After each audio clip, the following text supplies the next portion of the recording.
e pedimos que o Senhor fale a partir da leitura da sua palavra. Pai, em nome de Jesus, nós agora especificamente queremos orar por esse tempo, em que com liberdade ainda podemos, ó Deus, na nossa pátria, abrirmos a tua palavra e extrairmos dela, ó Deus, o norte, a direção, para que possamos viver uma vida piedosa e uma vida que, ó Deus, possa te agradar. Faça de nós verdadeiros cristãos em nome de Jesus. Amém.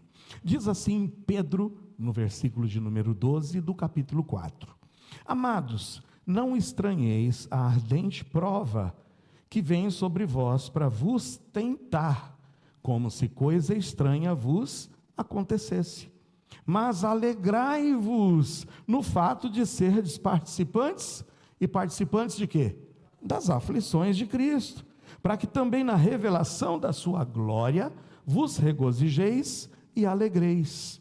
Se pelo nome de Cristo sois vituperados, bem-aventurados sois, porque sobre vós repousa o Espírito da glória e de Deus. Quanto a eles, é ele sim blasfemado, mas quanto a vós, é glorificado. Que nenhum de vós padeça como homicida, ou ladrão, ou malfeitor, ou como que se entremete em negócios alheios. Mas se padece como cristão, não se envergonhe. Antes glorifique a Deus nessa parte, porque já é tempo que comece o julgamento pela casa de Deus. E se primeiro começa por nós, qual será o fim daqueles que são desobedientes ao Evangelho de Deus? E se o justo apenas se salva, em algumas versões diz, se o justo se salva por um tris, onde aparecerá o ímpio e o pecador? Portanto também, os que padecem segundo a vontade de Deus, encomendem-lhe as suas almas como ao fiel Criador. E você vai falar comigo em voz alta o finalzinho do versículo que diz, encomendem-lhe as suas almas como ao fiel Criador, fazendo o bem. Fazendo o bem. Você se lembra do que foi pregado a semana passada? Quando se lembra? Ai, meu Deus do céu. Ninguém se lembra? Semana passada nós dissemos 3 verdades para vocês. A primeira verdade é que, irmãos, é inevitável. Eu falei para vocês sobre a inevitabilidade de enfrentarmos sofrimento e passarmos por tribulações. Se é inevitável que passemos por tribulações e que enfrentemos o sofrimento, eu disse que a gente tem que fazer uma escolha. Obrigado, Douglas. Esse aluno é exemplar. O caderno está aí, né? Fala a verdade, levanta o caderno aí. Levanta o caderno para eu ver, está vendo? Aluno bom é esse, tem caderno ali, ó. Eu pergunto, fica todo mundo com cara de o que foi pregado? O pastor pregou a semana passada? Preguei. Eu disse, irmãos, nós vamos sofrer, e se temos que sofrer, a gente tem que fazer uma escolha, e a escolha é que soframos fazendo o bem. Você viu como terminou o versículo 19, que nós acabamos de ler? Diz que a gente tem que fazer uma escolha, se tem que sofrer, que soframos fazendo o bem. Meus amados irmãos, Pedro apresenta o exemplo até de Noé lá. Noé sofreu, irmão, 120 anos pregando a palavra de Deus. Arrependei-vos, entrem na arca, virá o dilúvio, Deus vai trazer juízo. Zombaram dele, não deram-lhe ouvidos. E aí que eu digo que os pets e os animais foram muito mais inteligentes do que os seres humanos, dotados de toda a racionalidade e inteligência. Porque os animais não relutaram, e 2 a 2 foram subindo e entrando na arca. E os homens racionais zombando, menosprezando, e não dando ouvidos à palavra de Deus. Mas Noé entrou na arca, ele e sua família. Louvado e bendito seja o Senhor, que Noé ao menos salvou a sua família. O que você tem feito por sua família? Você tem exortado a sua família? Você que é pai, tem trazido o seu filho para a igreja? Você tem anunciado da palavra para ele? meu filho, um menininho, não, ele não quer vir, ele não veio, ele quer ficar em casa.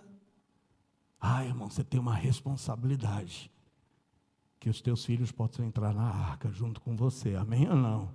Louvado e bendito seja o Senhor. Se temos que sofrer, irmãos, que soframos, mas que soframos fazendo o bem. O segundo ponto da mensagem da semana passada foi que, por que a gente tem que fazer essa escolha de sofrer fazendo o bem? Porque a gente tem um exemplo.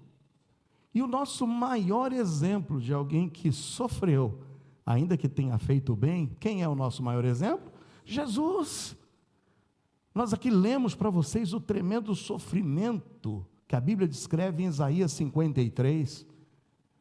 Eu disse para vocês o que os evangelhos narram sobre o quanto Jesus foi zombado, cuspido, ultrajado, injuriado, traspassado nas mãos e nos pés. Sofreu, e sofreu tudo por amor e para nos salvar. Se ele fez o bem e sofreu, quem somos nós para dizer que não iremos sofrer? E por isso que diante dessas verdades, eu terminei com a terceira verdade. Já que a gente sabe que vai sofrer, vamos escolher fazendo o bem. E se o nosso maior exemplo é Jesus, nós temos que tomar uma decisão. Chega, basta de que, irmãos? De pecar. Chega de pecar, basta de pecar. E eu disse duas frases que eu quero relembrá-los. Uma frase de Spurgeon quando diz que a graça que não muda a minha vida, não mudará o meu destino. E também disse a frase de J.I. Packer, quando diz que a santidade não é uma opção, é um comando divino e a evidência de nossa união com Cristo. Depois então de apresentar todo esse sofrimento como inevitável, Pedro passa a perspectiva da realidade de que esse sofrimento não seria duradouro. Não seria duradouro. Irmãos, o sofrimento não é duradouro. O sofrimento tem data de validade. E, portanto, Pedro vai deixar claro que já que temos que sofrer, e vamos escolher sofrer fazendo o bem, tendo em Jesus Cristo o nosso maior exemplo, Pedro agora vai começar a nos dizer como deve ser o nosso caminhar. Nos primeiros 6 versículos do capítulo 4, ele nos diz o que não fazer. O que não fazer. Não ande mais em dissolução, está vendo? Capítulo 4. Não ande mais em concupiscências, não ande mais em embriaguez, não ande mais em glutonaria, não ande em bebedices, não ande em abomináveis idolatrias. Ele diz, não faça isso. Por isso que eu disse, basta, chega de pecar. Mas a partir do versículo 7, que é o nosso foco agora, abra e fica com a Bíblia aberta no versículo 7 do capítulo 4. Pedro vai nos confrontar com uma realidade. E qual é a realidade? Veja o que Pedro diz no versículo 7. E já está próximo o fim de todas as coisas. Essa é a realidade. E a realidade é, o fim de todas as coisas está próximo. Você já se atentou para isso? Talvez você diga, Pedro disse isso há 2000 anos atrás? Ele disse, exortou aqueles crentes que estavam passando por tribulações, de que o fim estaria próximo. Mas espera lá, nós estamos aqui hoje em 2024, e está próximo mesmo, pastor? O fim está próximo. O que eu quero que você entenda é que nós, você, eu, nós, a igreja do Senhor Jesus Cristo, estamos vivendo a última fase da redenção humana. Deus tinha um plano de redenção. Deus cria o mundo, o homem cai, Deus promete a redenção, Deus provê figuras dessa redenção, quando ele sacrifica um animal, cobre o pecado de Adão e Eva com aquelas peles, o sangue daquele animal sacrificado é derramado, e a promessa vem da boca de Deus: eis que virá um da semente da mulher, que pisará e esmagará a cabeça da serpente. Nós vemos toda a trajetória da redenção humana, através das figuras, dos sacrifícios, das expiações, do sangue derramado, através dos animais sacrificados, como sendo substitutos, para que pudesse trazer um perdão, ainda que temporário, para nós. Nós reconhecíamos o pecado, nos arrependíamos, trazíamos uma oferta na forma de um animal, que sacrificado e com o seu sangue derramado, trazia para nós o perdão. E essa figura atravessa todo o Antigo Testamento, até chegar no Novo Testamento, quando nós observamos que Jesus, aclamado por João o Batista, chamado de o Cordeiro de Deus, que tira o pecado do mundo, vem e de fato oferece-se a si mesmo, o Cordeiro dos Cordeiros, o Senhor dos Senhores, o Emanuel, o Deus encarnado, o perfeito Filho de Deus, assume o nosso lugar na cruz do Calvário, derrama o seu precioso sangue, é sepultado e ressuscita ao terceiro dia. E agora a mensagem é: não precisamos mais de sacrifícios, porque não é mais por sangue de bodes, nem bezerros, nem de ovelhas, que nós somos resgatados da nossa vã maneira de viver, mas pelo sangue de Cristo, o perfeito Filho de Deus, o Cordeiro de Deus, é que nós somos perdoados e somos reconciliados com Deus. Irmãos, a partir de Jesus, essa história da redenção, no seu ápice, no seu auge, onde nós vemos hoje a forma mais precisa, mais linda e mais palpável que nós poderíamos ter, que é olharmos para Jesus e crermos em Jesus e clamarmos por Jesus e recebermos a promessa que quem crê no Filho tem a vida, que nós hoje somos salvos e redimidos. Em nenhum outro há salvação. Ninguém mais pode nos mediar ou nos interceder, porque debaixo do céu nenhum outro nome é dado entre os homens, pelo qual importa que sejamos salvos. É só em Jesus. Disse-lhe Jesus: eu sou o caminho, eu sou a verdade, eu sou a vida. Quantos aqui já creram em Jesus? Amém ou não? É por Jesus. E nós estamos vivendo a última fase desse plano redentor, em que hoje podemos exercer a nossa fé e simplesmente diz: eu me arrependo, eu creio em Jesus, e sermos salvos. Em Romanos 10, 9 a 13 diz: a saber, se com a tua boca confessares ao Senhor Jesus, e em teu coração creres que Deus o ressuscitou dentre os mortos, serás salvo, visto que com o coração se crê para a justiça, e com a boca se faz confissão para a salvação. Em ninguém mais é confundido, seja judeu, seja grego, porque todo aquele que invocar o nome do Senhor será salvo. Amém ou não? É Jesus, é só por Jesus. E eu quero dizer para vocês que o fim se aproxima. Eu quero dizer para vocês que haverá um tempo em que não haverá mais tempo. E você não pode permitir que a dúvida continue imperando no seu coração. Você não pode sair por essa porta sem que você, hoje, não tenha a plena convicção de que o fim se aproxima e que você está preparado para se encontrar com Jesus. Amém ou não? Quantos estão preparados aqui? É só Jesus. É por isso que a advertência, a realidade, a declaração de Pedro continua ardendo em nossos corações até hoje. O fim já está próximo. O fim de todas as coisas. Quando Pedro desafia esses crentes que estavam sofrendo a não desfalecerem, a não recuarem, mas a continuarem firmes, sabendo que o fim estaria próximo, era para que de fato esses crentes estivessem realmente prontos e preparados para essa realidade. Martinho Lutero, uma certa vez, disse: viva como se Cristo tivesse sido crucificado ontem, houvesse ressuscitado hoje e fosse voltar amanhã. Viva dessa forma. Não vacila, meu irmão. Não brinca.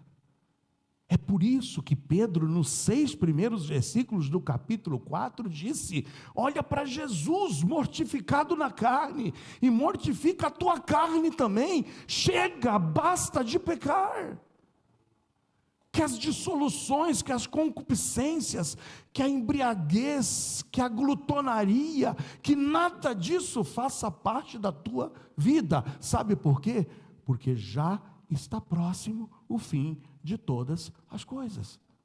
E existem 2 eventos que podem colocar fim à nossa trajetória de vida. Para que de fato, se você creu, a sua redenção se manifeste. Mas se no caso você não creu, a condenação venha sobre você. O primeiro evento é a morte. 61 pessoas entraram lá no Paraná, em Cascavel, no aeroporto, e tinham o destino de desembarcarem no aeroporto de Guarulhos. E aquelas 61 pessoas caíram. E vocês viram. E algumas pessoas estavam pensando: será que eles conseguiram ter noção do que estava acontecendo? Uma queda livre daquele avião lá em Vinhedo.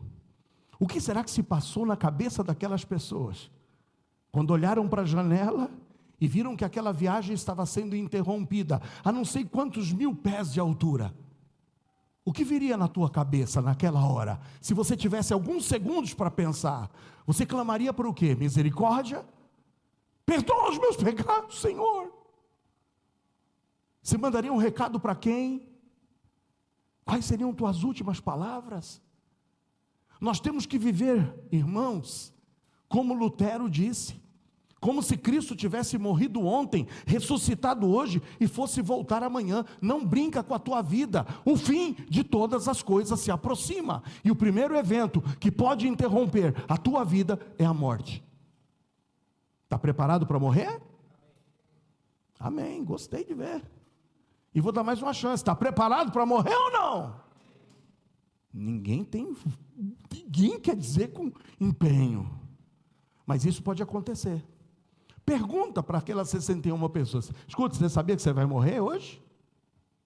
A gente brinca com a nossa vida. A gente acha que tem o controle da nossa vida em nossas mãos. O primeiro evento inevitável se chama morte. Em Hebreus 9:27 está escrito: aos homens está ordenado morrer uma vez, e depois disso vem o juízo. E o juízo é instantâneo. Quem creu, vida eterna, pátria celestial, amém ou não? Contemplar o meu Salvador. Tem certeza disso ou não? Não brinca, não brinca. Porque quem não creu e quem está relutando e quem não se entregou a Jesus ainda, a Bíblia diz que quem crê já está salvo, mas quem não crê já está condenado, porquanto não creu no unigênito Filho de Deus. Só tem 2 destinos: ou é céu, ou é inferno. Quantos têm a plena certeza de céu aqui? Amém ou não? É assim. O fim de todas as coisas se aproxima. A morte pode ser o ponto final, e talvez hoje ainda para você. E talvez não dê tempo de você avisar os teus. Não vai dar tempo para você clamar. Não vai ter tempo de você se arrepender. Por isso que tudo quanto tiver à mão para fazer, faze-o depressa. Faça-o hoje. Mas há um segundo evento que pode interromper a nossa trajetória nessa vida. Esse é mais glorioso. E esse evento se chama a volta de Cristo, está bem ou não? Oh, que bênção se fosse hoje. Minha mãe morreu com essa esperança. dizendo que bom seria se Cristo voltasse e levasse todos nós juntos de uma vez e não tivéssemos que enfrentar a morte. Mas Deus chamou minha mãe antes que ela pudesse ver essa esperança se tornando realidade. Mas minha mãe está na vantagem. Desde 19 de dezembro de 89, ela está lá, contemplando o seu Salvador. Louvado e bendito seja o Senhor. Está preparado para a volta de Cristo? Porque, amados, Cristo está voltando. Lá em Mateus 24, 44, está escrito o seguinte: por isso, estai vós preparados também, porque o Filho do Homem há de vir, a hora em que não penseis. Daquele dia e hora, Jesus mesmo disse, ninguém sabe. E quando Pedro diz, o fim está próximo, é justamente para que você saiba, ele está chegando. Mas não fique se metendo na besta de querer projetar, calcular quando seria a volta de Cristo. Cristo deu muitos sinais, e hoje nós não vamos estudar esses sinais. Mas o que eu quero que você saiba é que o fim de todas as coisas se aproxima. A morte pode chegar primeiro do que a volta de Cristo. Mas se passarmos ilesos pela morte, não escaparemos da volta de Cristo. E a volta de Cristo trará juízo. Quem creu em Jesus será salvo. Irá ao encontro dele nas nuvens. Quem não creu vai enfrentar os piores tempos e o período mais tenebroso da história da humanidade. Você precisa saber em quem você creu. Você precisa de fato hoje olhar para essa advertência. E qual é a advertência? É a realidade. E a realidade é: o fim de todas as coisas está próximo. Diante dessa realidade, o segundo e último ponto da mensagem, porque o primeiro é esse: há uma realidade. Pedro nos alerta para essa realidade. E qual é a realidade? De que o fim está próximo. E esse fim vai se tornar uma realidade para nós, através da possibilidade de dois eventos. O primeiro evento é o quê? A morte. Está preparado? Mas o segundo evento é a volta de Cristo. A gente não escapa. Um dos dois a gente vai enfrentar, ou a morte, ou a volta de Cristo. Se ele voltasse hoje, aleluia, nós iríamos ao encontro dele, amém ou não? Iríamos ao encontro dele. Mas pode ser que antes que ele volte, a gente vá. E a gente vá por um evento inevitável, que se chama a morte. Prepara-te, hein, para encontrares com o teu Deus. O segundo e último ponto da mensagem é o que fazer diante desse fim. O que fazer diante dessa realidade? Se eu de fato acredito que o fim de todas as coisas está próximo, e que pode vir pela morte ou pela volta de Cristo, o que fazer? E Pedro vai deixar claro, está no versículo 7 ainda, é a segunda parte. Ele joga para a gente essa advertência, ele expõe essa realidade, dizendo, já está próximo o fim de todas as coisas. Portanto, ou seja, vai ligar. Você está dando ouvidos a isso? Essa realidade, essa advertência, o fim se aproxima, está chegando a hora. Portanto, diante disso, o que devemos fazer? Sede sóbrios e vigiai em oração. Pedro está aqui nos dizendo, seja sóbrio, meu amado irmão.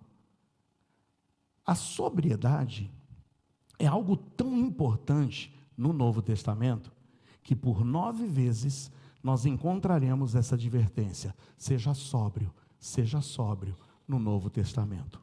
Em 1 de Pedro 1,13, nós já lemos aqui, lá está dizendo, cingindo os lombos do vosso entendimento, sede sóbrios. Acabamos de ler agora no capítulo 4, no versículo 7, já está próximo o fim de todas as coisas, portanto, sede sóbrios.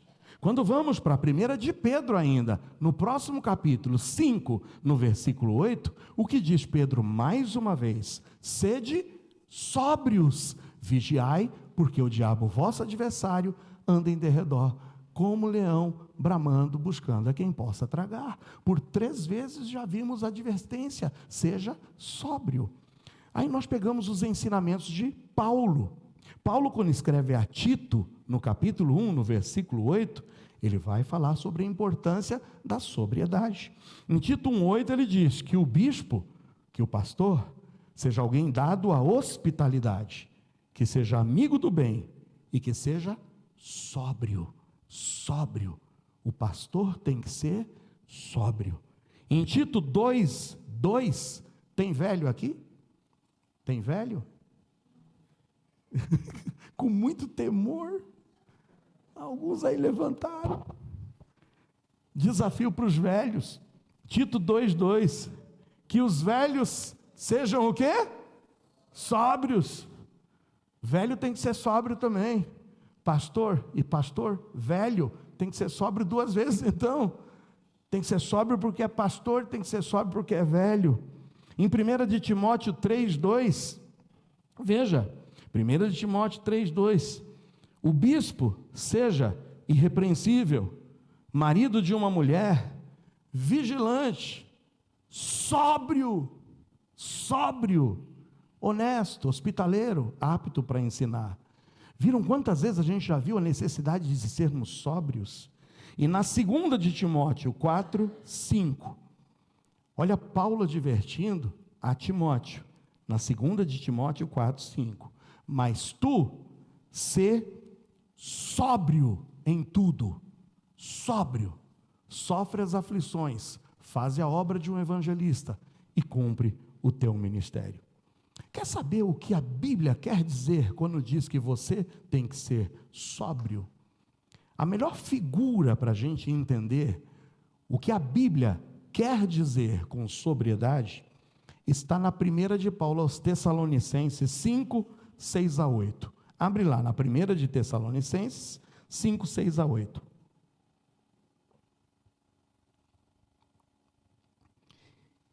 E é aí que vai entrar as 2 últimas citações sobre sóbrios no Novo Testamento. Diz assim: não durmamos, pois, como os demais, mas vigiemos e sejamos o quê? Sóbrios. Porque os que dormem, dormem de noite.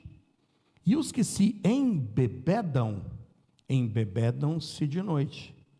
Mas nós que somos do dia, sejamos o quê? Sóbrios, vestindo-nos da couraça da fé e do amor, e tendo por capacete a esperança da salvação.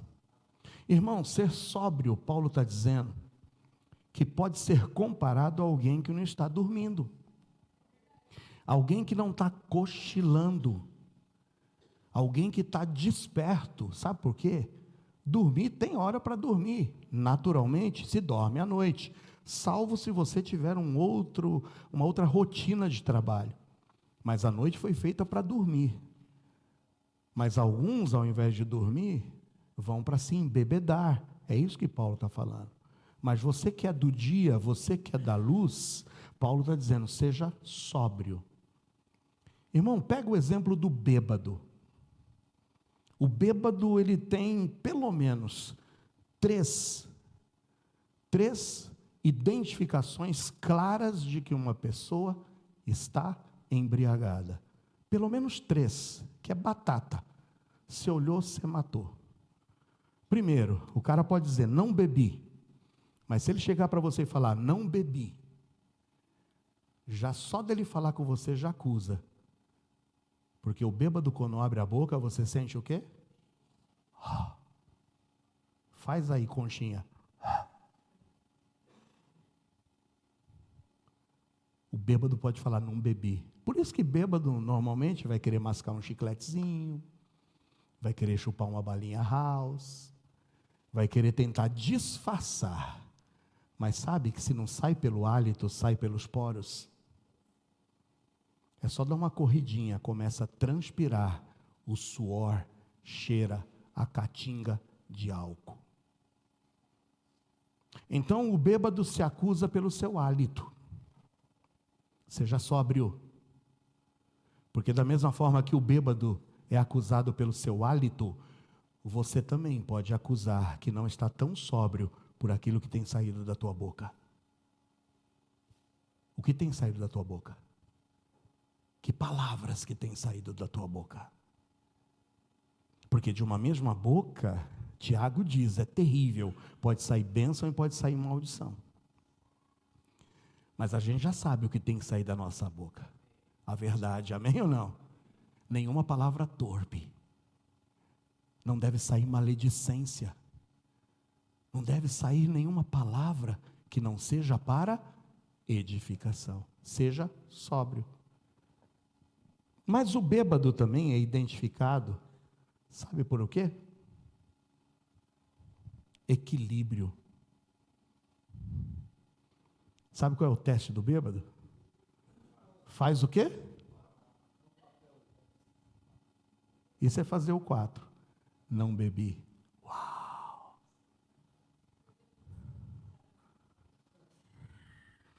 Faz uma linha reta. Fala para o bêbado sair andando em cima da linha reta. Seja sóbrio.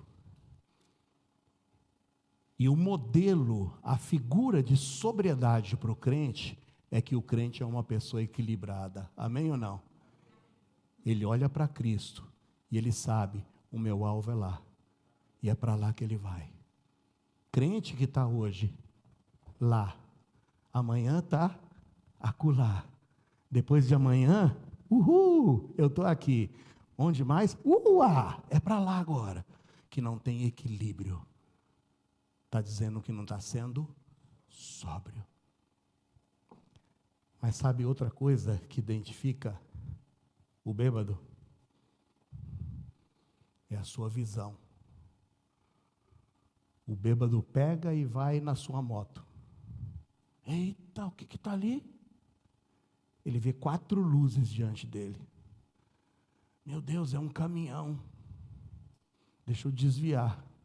Desvia para o outro lado. Não tem nenhum caminhão ali, é só uma moto que vem no sentido contrário. Mas o bêbado tem a visão distorcida. A pessoa embriagada não consegue enxergar a realidade. E o problema se torna maior do que era. O crente tem que ser sóbrio. E a tua visão não pode ser distorcida. O crente não pode se desesperar diante dos problemas e diante das dificuldades, porque ele sabe em quem ele crê. Ele sabe que o seu socorro é bem presente na hora da angústia. Amém ou não? É aquele que sabe em quem ele crê. É aquele que vai olhar para o problema, que maior que seja, e vai dizer, sabe o problema? Tu és grande, mas o meu Deus é maior do que você. Amém ou não? O nosso Deus é maior do que todos os nossos problemas. Por isso que a Bíblia usa esse modelo de uma pessoa sóbria e não embriagada. O sóbrio é aquele que não se encontra sob o efeito do álcool. O sóbrio é aquele que se comporta de modo comedido. O sóbrio é aquele que se comporta de maneira serena. O sóbrio é aquele que é contido, que é recatado, que é desperto, que é consciente, que tem capacidade de discernimento. Meu irmão, seja sóbrio. É isso que a Bíblia está dizendo para você. O fim de todas as coisas se aproxima. Não brinca com a tua vida. Seja equilibrado. Que saia bom hálito das tuas bocas, que ao abrir glorifique.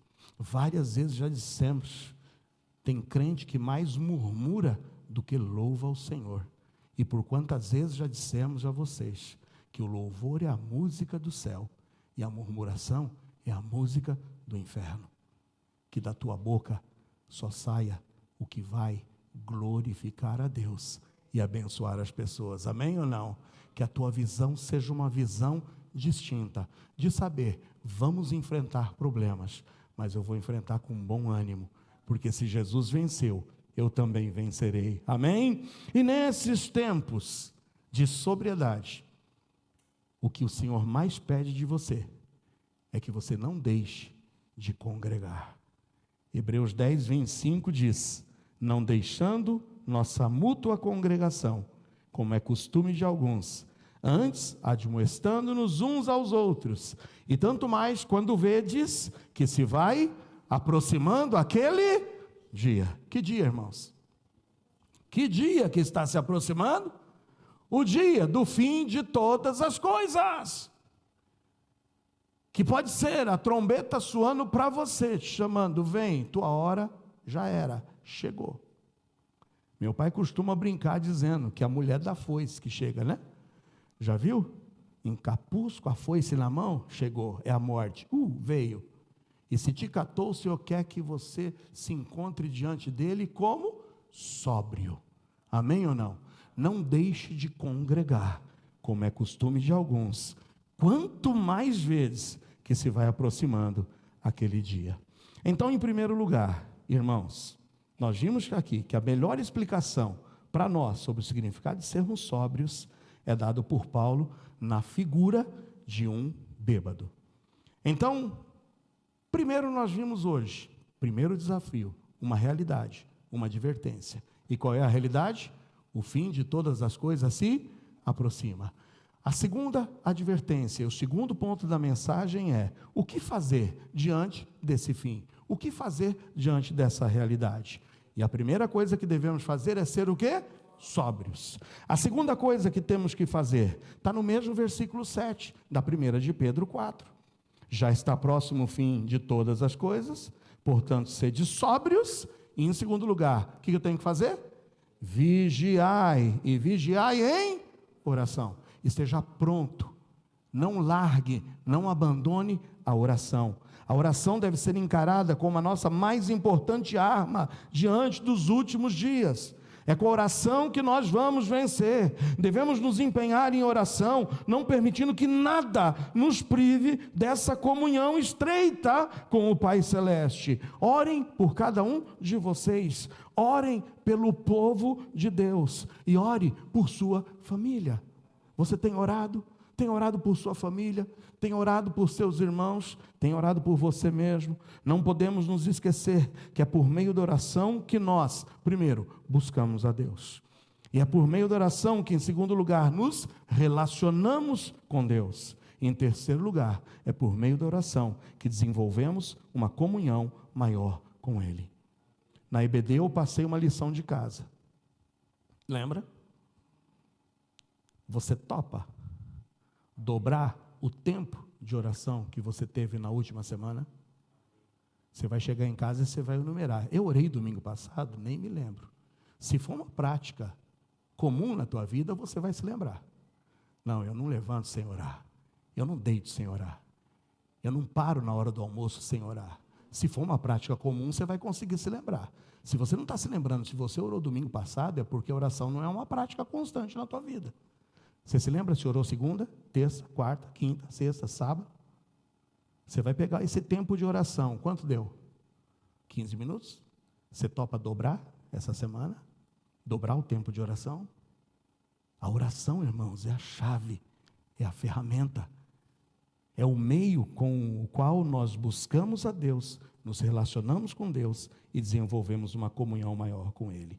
Mas tem uma terceira coisa que nós precisamos fazer diante dessa realidade. Já que o fim se aproxima, o que fazer? Primeiro, vigiar. Vigiar não, ser sóbrio. Segundo, vigiar em oração. Terceiro, está no versículo de número 8. 1 de Pedro 4, 8. Mas sobretudo, tende ardente o quê? Amor uns para com os outros, porque o amor cobrirá a multidão de pecados. Você está vendo que aqui agora Pedro está tratando de uma forma positiva. Primeiro ele tratou no negativo, nos primeiros versículos do capítulo 4. Não faça isso, não vá por dissolução, não seja uma pessoa que vive de embriaguez, não vá pelas glutonarias, não vá pelas dissoluções. Ele está falando pelo negativo, o que eu não devo fazer, mas aqui agora ele está falando pelo positivo, o que eu tenho que fazer. O que eu tenho que fazer? Ser sóbrio. O que eu tenho que fazer? Vigiar em oração. O que eu tenho que fazer? Amar os meus irmãos. Está aqui, irmãos. Não tem como eu fugir disso. A palavra aqui, que substitui amor, é ágape. É o amor realmente sacrificial. É o amor espelhado no amor de Deus. Em Mateus 22, 36 a 40, Mateus 22, 36 a 40, chega alguém diante de Jesus e diz: Mestre, Qual é o grande mandamento na lei? E Jesus disse-lhe: amarás o Senhor teu Deus de todo o teu coração, de toda a tua alma e de todo o teu pensamento. Esse é o primeiro e grande mandamento. E o segundo semelhante a esse, qual é? Amarás o teu próximo como a ti mesmo. E desses dois mandamentos dependem toda a lei e os profetas. Por que desses dois mandamentos depende toda a lei, irmãos? Porque quem ama não adultera, quem ama não trai, quem ama não cobiça, quem ama não vai assassinar, não vai matar, quem ama não vai mentir, quem ama não vai dizer falso testemunho, porque quem ama o próximo como a si mesmo, não desejará ao próximo aquilo que ele não desejaria para quem? Para si mesmo. E é isso que Pedro está dizendo. O fim se aproxima, realidade. O que fazer diante dessa realidade? Primeiro, ser sóbrio. Segundo, vigiar em oração. Terceiro, amar uns aos outros. Ame o seu irmão. Amor não se prova em simplesmente palavras, em não fazer, mas amor se prova em fazer. E uma das ações requeridas daquele que ama se chama hospitalidade.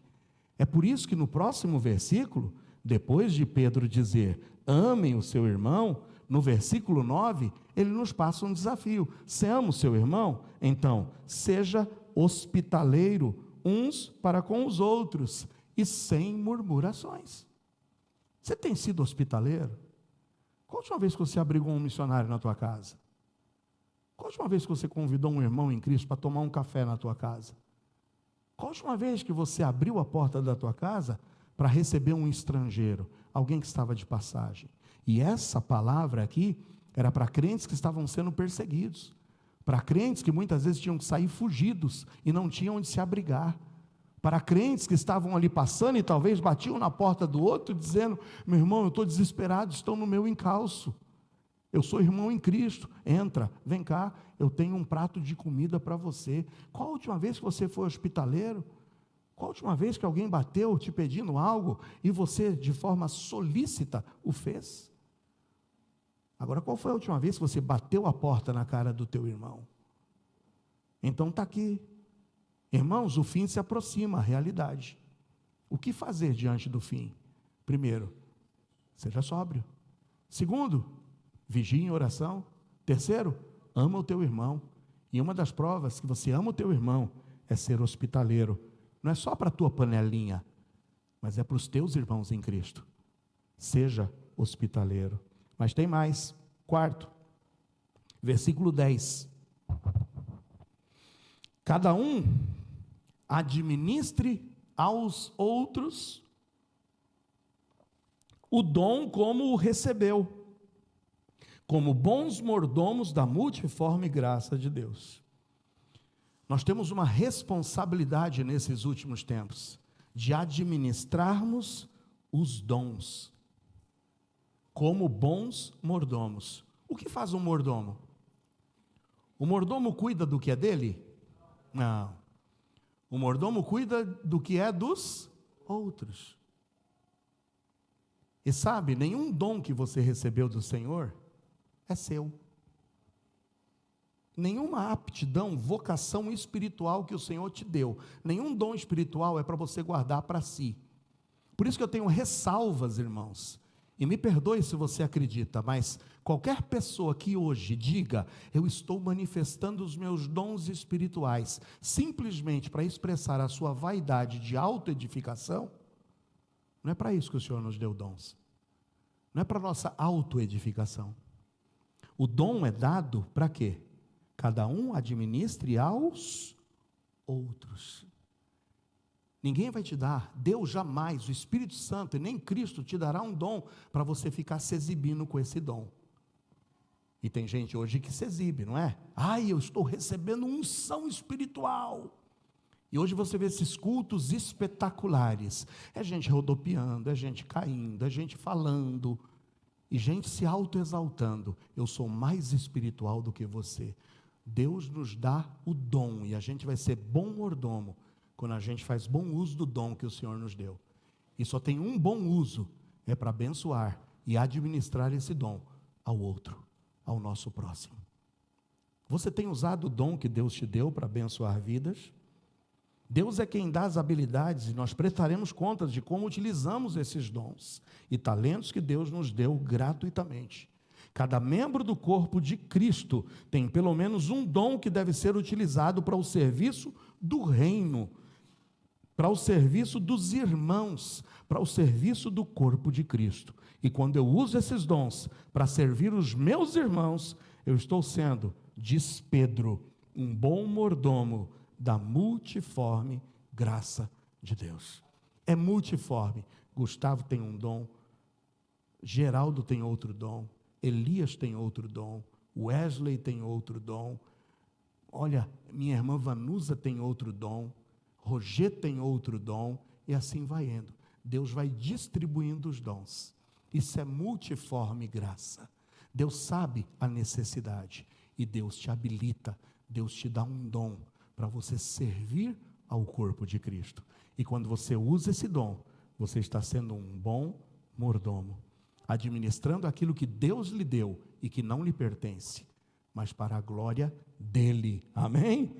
Como a gente pode servir os nossos irmãos? Aí no versículo 11, então, Pedro encerra a sua exposição.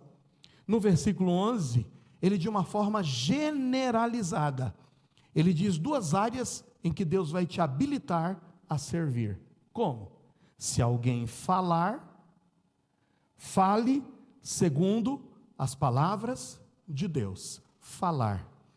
Deus dá dons a pessoas na fala, no oráculo, no vernáculo, em dizer, em falar, seja em ensinar, em exortar, em consolar, em aconselhar, em admoestar, em pastorear.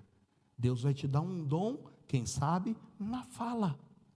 E a Bíblia está dizendo que quando alguém falar, que fale, mas fale segundo as palavras de Deus. Então aqui, Pedro está de uma forma generalizada, agrupando dons relacionados à fala. Se Deus te habilitou, se Deus te capacitou, abra a boca, meu amado irmão, e fale.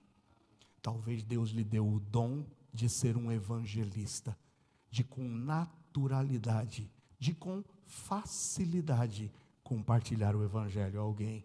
Abra a boca, fale.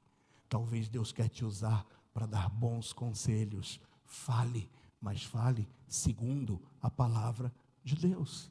Talvez você tenha recebido de Deus o dom para usar com autoridade o ensino da palavra. Mas se abrir a boca e falar, fale segundo a palavra de Deus. Então está aqui, como é que eu posso servir os meus irmãos? Eu devo servir, devo ser um bom mordomo. Eu posso fazer isso falando. Mas o versículo 11 não termina só em falar, está vendo? O versículo 11 do capítulo 4 de 1 de Pedro diz: se alguém falar, fale segundo as palavras de Deus. Mas se alguém administrar, em outras Bíblias diz servir. Administrar é servir, é despender, é fazer, é dar, não somente pelas palavras. Talvez Deus tenha em ti o dom da liberalidade, de com autoridade e com justiça saber repartir, saber organizar, saber, quem sabe, habilitar, saber, quem sabe, preparar. E tem tantos irmãos que têm esse dom, que sem palavras acabam servindo aos irmãos.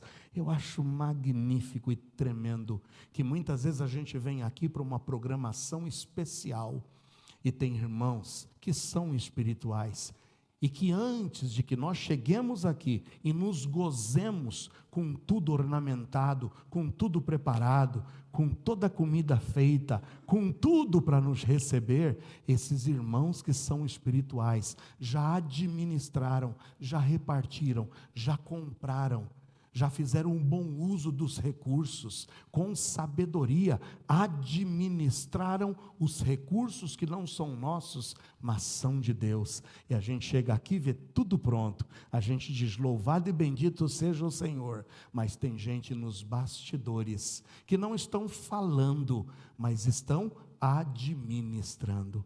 E a Bíblia diz que Deus te usa também nisso. É gente que está administrando bênçãos, que não aparece, que não está nos holofotes, mas que diante de um evento, está dobrando os joelhos, está orando, está intercedendo. Irmão, vocês sabem por que eu estou de pé até hoje? Porque eu tenho certeza que tem irmãos aqui, que administram diariamente orações em meu favor. E eu só posso dizer muito obrigado a Deus por esses irmãos administradores, e que oram e que me encomendam diante de Deus, para que com autoridade e com sabedoria eu aqui estivesse. Irmãos, eu posso servir falando, eu posso servir administrando. Em outras palavras, pregando, ensinando, exortando, aconselhando, ou simplesmente servindo ao Senhor. Porque servo que não serve, não serve. Que você possa hoje atender ao desafio da palavra de Deus. Porque lendo e terminando no versículo 11 diz: se alguém falar, fale segundo as palavras de Deus. Se alguém administrar, administre segundo o poder que Deus dá, para que em tudo Deus seja glorificado por Jesus Cristo, a quem pertence a glória e poder para todo sempre. E eu posso ouvir? Amém. Louvado, bendito seja o Senhor. Lembre-se, é tudo para a glória de Deus, sem murmuração, com alegria. Que o amor de Deus derramado sobre nossas vidas seja para nós a nossa única motivação. Irmãos, concluo hoje esse 4º capítulo, dizendo que depois de Pedro apresentar a questão do sofrimento como sendo inevitável, Pedro vai passar a perspectiva de que esse sofrimento não seria duradouro, mas seria com um prazo de validade. E que todo cristão deveria descansar nesse fato sem desfalecer. Pedro então diz: irmãos, vocês estão passando por muitos sofrimentos. Meus irmãos, eu sei que vocês estão enfrentando adversidades. Meus irmãos, eu sei que no mundo vocês terão aflições. Mas me ouçam, o fim de todas as coisas está próximo. O que fazer diante disso? Primeiro, seja sóbrio. Segundo, vigia em oração. Terceiro, ame seus irmãos e prova que os ama sendo hospitaleiro. Em quarto lugar, sirva uns aos outros e sirva de acordo com o dom que cada um de vocês receberam. E ao servir os seus irmãos, seja falando, seja administrando, que tudo seja para a honra e para a glória de Deus, a quem pertence toda a honra e toda a glória, hoje e sempre. Amém e amém.